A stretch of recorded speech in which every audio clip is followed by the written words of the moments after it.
Hello po mga kababayan. Dito ulit tayo sa ating masayang channel. Laugh trip nga ni. Yan niya Mr. Maravillas yung mga masasayang kwento mo diyan. Ito mga kababayan. Post ni Shadow. Yan Kung halimbawa daw mga kababayan, sabi niya dito, halimbawa niya si Alan Peter Cayetano, isang hayop. Anong uri ng hayop daw si Alan? Multiple choice. Letter A, tuko. Kasi kapi tuko sa posisyon. Baboy niya. Letter B, kasi binaboy ang Senado. Letter C, tuta. Kasi tuta ng mga Duterte. Letter D, buaya. Kasi buaya sa pera ng bayan. Di niya Mr. Maravillas ang sagot sabi? Ang sabi dito, sabi ni Binel Tria, all of the above.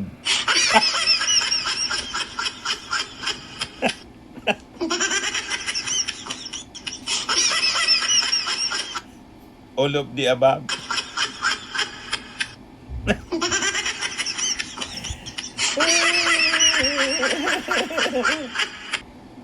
Correct.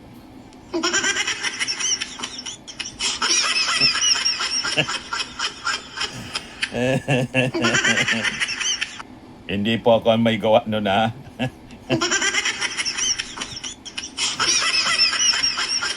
Nabasa ko lang, nadaanan ko lang dito sa sa Facebook.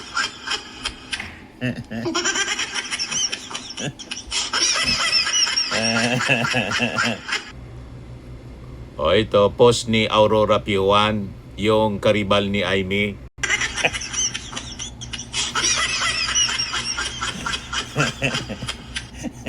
May post na yan, Mr. Maravillas, yung post ni Aurora Piuan, karibal ni Aimee. Yan ang sabi niya nito. Now, we know who stole this tablecloth between 2:30 a.m. and 3 a.m. Siya nga naman, pareho ng damit ni Alan Peter Cayetano. Yung tablecloth, ginawang long sleeve.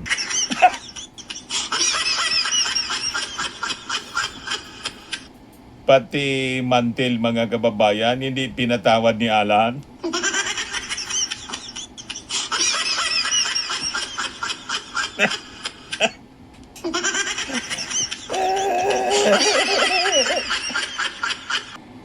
Ginawang na damit mga kababayan para may magamit siya sa kanyang live selling.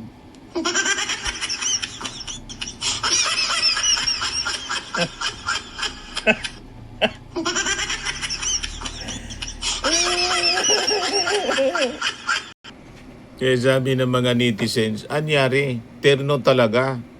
Sabi ni Jack Russell, akala niya ang ganda, mantel pala ng lamesa. Sa susunod, kumot naman, pero wag ka, bagay sa kanya.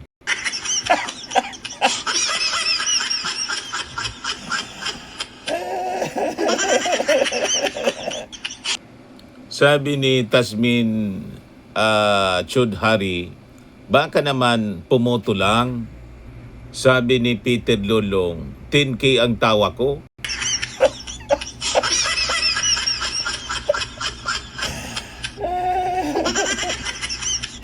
Napaginitan mga kababayan, pati yung mantel sa kasal.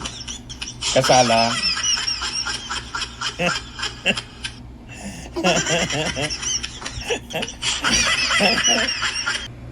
Ito post ng Philippine Chronicles mga kababayan. Kausap ni PBBM si Putin ng Russia. Kinumusta si Digong. How's Rodi? Sabi ni PBBM. Jailed? Sabi ng Philippine Chronicles. Magagalit na naman mga DDS nito.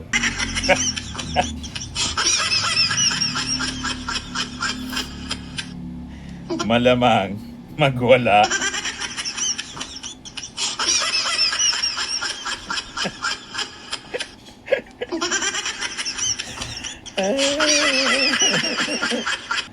Kaibigan pa naman ni Putin si Digong. Kaya yun ang umusta.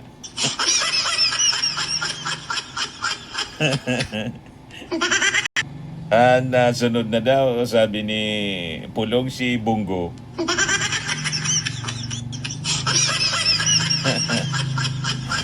Yan yung announcement ni Pulong. Inunahan na yung NBI tapos yung DILG sa announcement.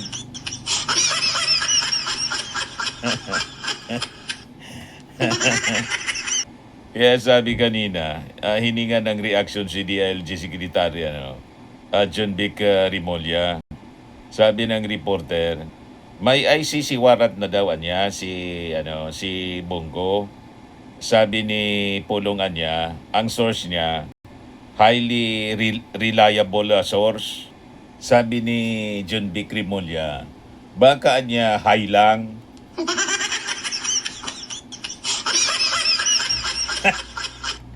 High lang niya na high iwan ko kung paano na high si Pulong.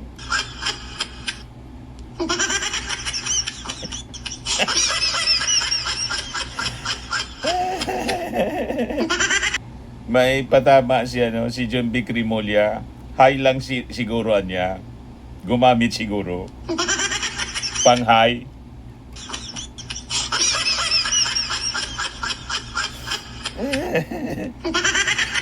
Yan sabi ni John Vic kanina. Ito daw ang magiging tambalan soon sa Senate Flix. Amy Marcos, Rodante Marcoleta. In short, maleta. Sila pala dyan, Mr. Maravillas, ang may maleta.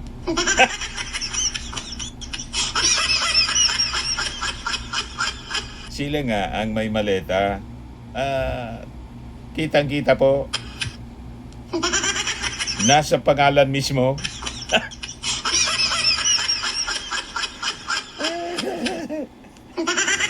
Maleta, Marcos, Marcoleta. Ito galit na galit si Bato. Sabi ni Bato, halos mabali na binti ko. Maglilipatan lang pala kayong mga animal kayo. Post siya ni Titus Tumbleweed.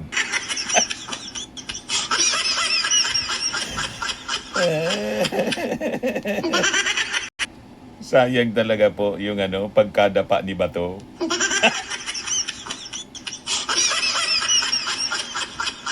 Napaiya pa sa buong mundo.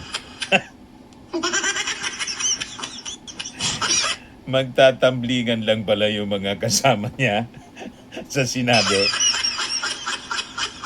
Sabi walang unsihan, na unsi.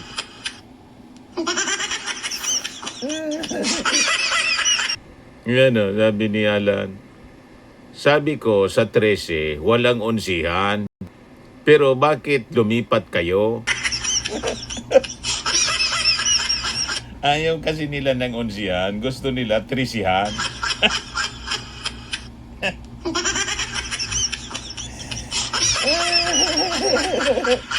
Biglang bumaliktad yung mundo ni Alan Peter Cayetano.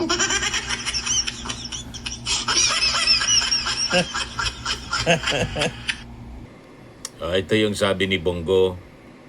Ako naman, gusto ko lang pong makapagtrabaho. Alos isang buwan po ang nasayang. Ganon din si Amy Marcos. Gusto lang naming magtrabaho. Pero June 1 absent, June 2 absent, June 3 absent. Ganon din si Bongo.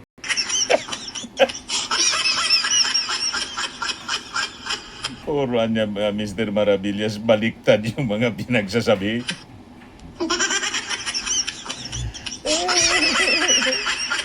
Kaya sabi ng mga netizen, sabi ni Aldrin Sibilyeha, wow, sipag. Sabi ni Lailani Jacinto, yung absent ka ng 3 araw, tapos late ka pang pumasok. Sabi ni Mark Hill, Mateo, tulis talaga ng chin mo.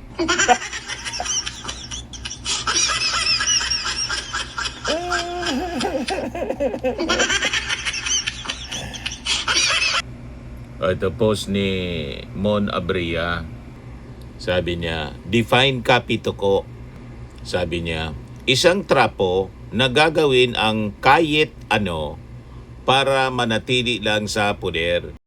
Kahit ano, tunog Cayetano.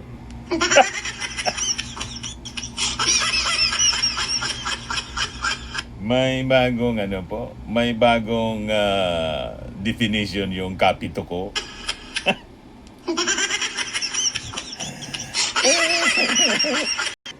O ito si Marcoleta. Sabi niya sa NBI na may dalang pangtali sa aso. Sasama naman ako ng maayos. Wala namang ganyanan. Sabi ni Faye Nobleza Herbacio, sino ang gumawa ng drawing? Bakit kulang ang wrinkles ni Marcoleta? Oo nga, mali. Bakit makinis?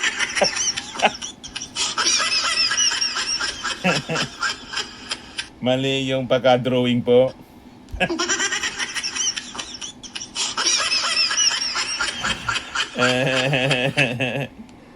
O ito, CP, KCP, SP, KSP. Kung ano-ano na ng Mr. Maravillas ang ginagawa ng mga netizen.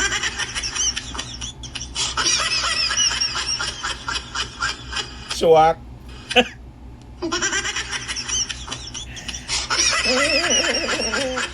Saktoan niya Mr. Maravillas yung description.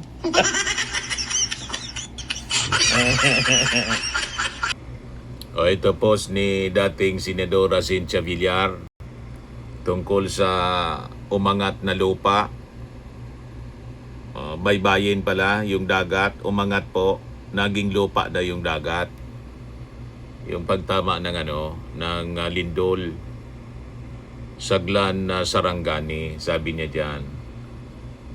When the ground rose 2 meters in post the sea back 200 meters due to the recent 7.8 earthquake, it did not just reshape a coastline.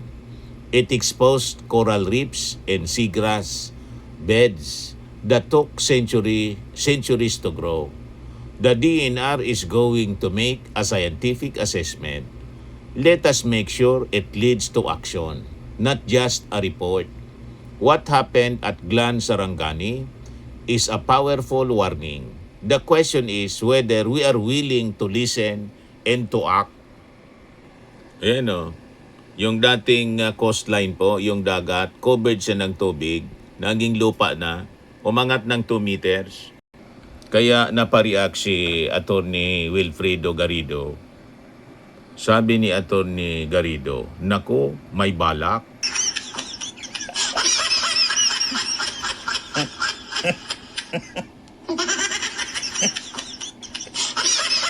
Yung coastline, yung dating dagat, naging lupa na. Ano niya, Mr. Maravillas, ang ibig sabihin ni Attorney Garrido na may balak? Baka gawing subdivision.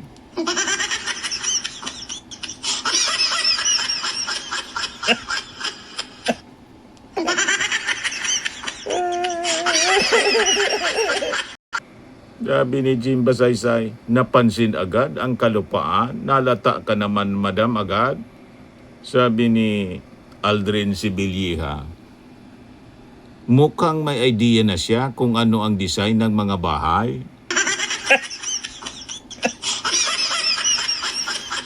Mabilis mag-isip po.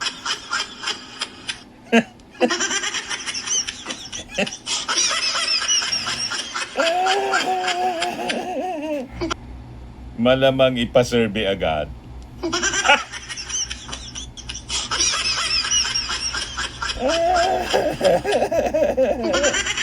Ayaw ko na. Anyway, mga kababayan, yan lang po. Kung kayo po ay napasaya nitong ating episode ngayon, click subscribe po ninyo dito sa ating YouTube channel. Laugh Trip nga ni. Ayos pa. Bye-bye.